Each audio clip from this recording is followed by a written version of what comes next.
Hi everyone, my name's Nick from the Nicholas Driving Academy. I've been a driving instructor for well over 35 years. I started in the late 70s, probably 79, and I've got a couple of stories for you, true stories. I think they're quite funny, quite amusing, and they would probably go back to sort of 79, early 80s. Now, I used to work in Wimbledon as a trainee instructor.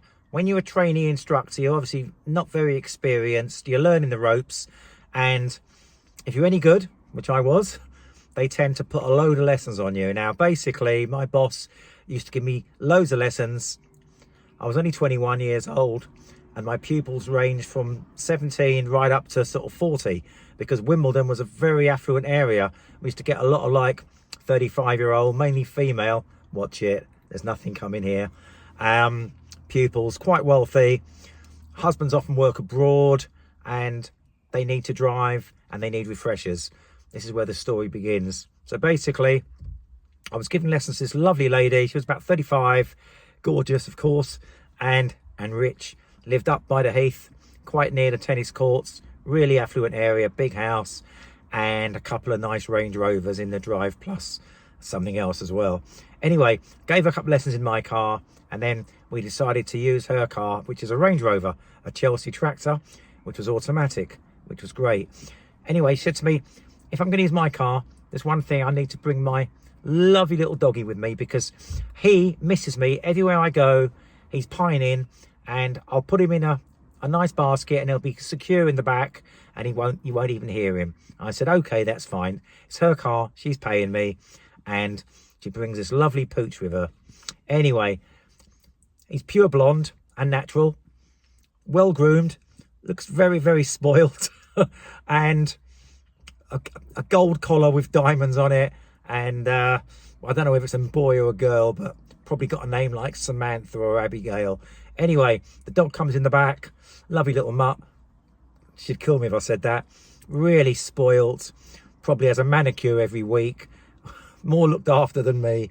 Anyway, so dog comes in the back, she's driving, and every time I give the pupil an instruction or say something, the dog growls and barks at me, and it was like woof woof woof, really loud, you know. And when I turned around to look at the dog, he or she showed his teeth to me, like, "Rrr."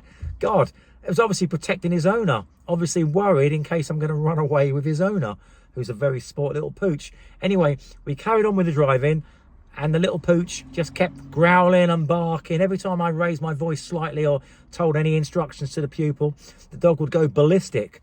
Lovely. Anyway, so luckily the pupil's driving was quite good. There's no way I could slag the dog off. The pupil would have killed me. But the dog was a spoiled little brat. Anyway, so the good news is the dog kept woofing, growling at me and showing his teeth. But the pupil was the paying customer, so I just had to grin and bear it. But luckily, after a few hours driving, she was then driving around Wimbledon village in her Range Rover. Anyway, that was a true story. And working in Wimbledon was a very, very rich area. But there's parts of it that are not so rich, but it really is a very, very affluent area. Now, there's another story coming. Again, a little bit different, so watch this space. Hi, everyone. Here's my other story now. True story, back from probably early 80s. I was only about 21, 22, and I had this lovely young girl, pupil, probably about 17 or 18, doing really, really well. She had lessons with another instructor, and then my boss thought, you can take over because I'm a lot younger and we'll probably get on a lot better. And she liked to have 2-hour lessons or 2.5-hour lessons, and she liked to go for long drives, because in Wimbledon we were not far away from the countryside, so we used to go for nice long drives. Anyway, I'd had a really, really busy day that day, you know, hadn't stopped, completely knackered. As I said, they keep bunging lessons onto me all the time. The trainee always gets the lessons. Anyway, this pupil usually has a lesson about 5:30 or 6 o'clock in the evening, and we normally go out for 2 hours or 2.5. On this occasion, it was a longer lesson. Anyway, we're driving, we're chatting, we're getting on really well because we're similar ages in a way. She's sort of 17, 18, I'm 21. So we're chatting, having a laugh, but having a good lesson. She's still learning, but we're talking about stuff, music and stuff like that.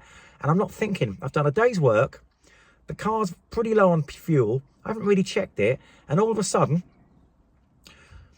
the car starts jumping and jerking, and I think, is it the pupil? Then I look at the petrol gauge and think, oh shit, excuse the French, I should have got fuel. It was right low. And in those days, although the cars were great, the older cars, they didn't have a lot of warning lights on them. You didn't get a lot of warning. And if you were low on fuel, they tended to just run out of fuel. Whereas modern cars of today, you can be on the low fuel and yet you still can do quite a few miles to get to a garage. But in this case, it conked out in the middle of nowhere. Oh my God. And it was getting quite dark as well. And we had no mobile phones. But luckily, there was a phone box about half a mile down the road. So basically, the car ran out of fuel. We pulled up on the left safely.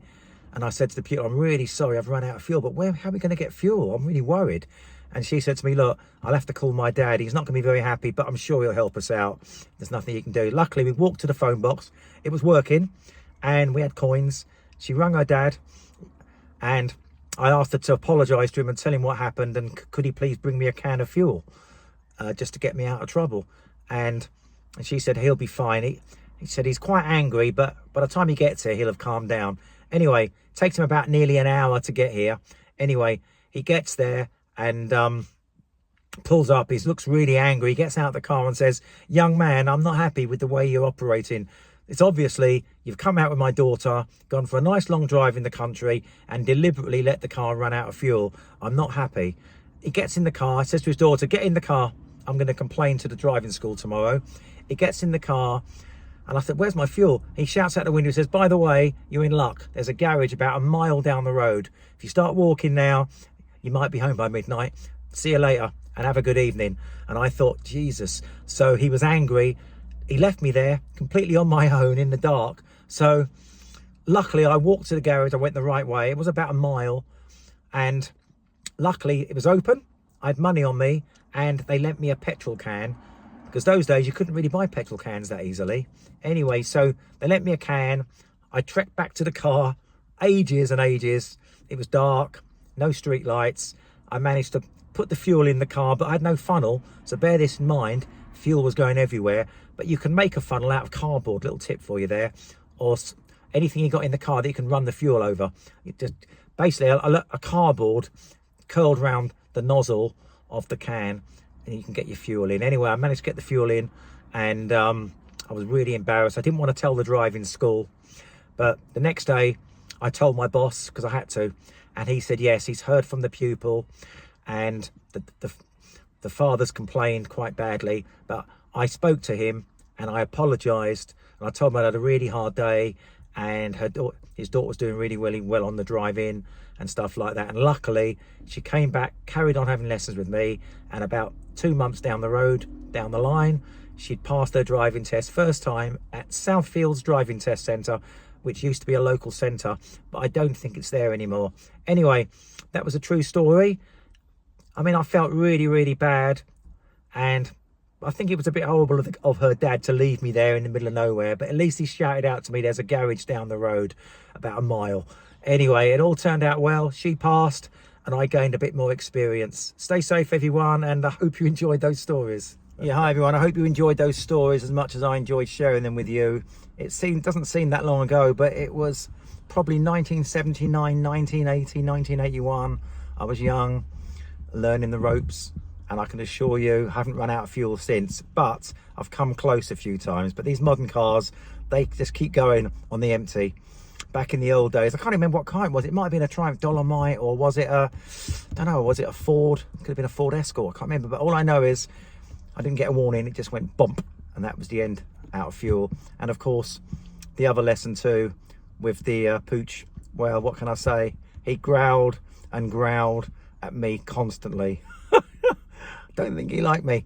Anyway, and all I remember is she was very posh, very good looking, and I was 21 and she was 35.